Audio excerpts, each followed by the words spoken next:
She wasn't fat, but she wasn't skinny. She loved restaurants, but not more than she hated her body. She kissed boys, but she didn't bring them home. She hated being home, but she didn't know where else to go. She wasn't shy, but she hated small talk. She craved deep conversations, but would never open up. She hated living, but she didn't want to die. She loved laughing, but not as much as she needed to cry. She wasn't a bad person, but she didn't feel good. She was always there for others, but herself never understood.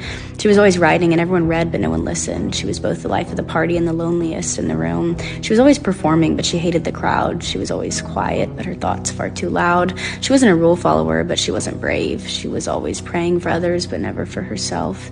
She wasn't ugly, but she wasn't beautiful. She wanted to be loved the way she loved others for once. She wasn't manipulative, but she knew how to lie. She didn't have her mother's temper, but she had her mother's sad eyes. She wanted her father's kindness, but she got his tendency to run away. She was always apologizing, but she never forgave herself. She was always running, chasing, seeking for something she couldn't grasp, always hungry, longing, itching for something she couldn't name, always bleeding, rotting, screaming for something to dull the pain, but no one saw, so you couldn't blame the world for ignoring the girl. She was always smiling, laughing, mending others' scars. She was always dreaming, never sleeping, always looking at the stars. She was born with wings instead of feet, always needing somewhere to flee, but she couldn't fly. Her baggage held her down. She wasn't depressed, at least she didn't think. A dangerous coping mechanism for a girl with clipped wings.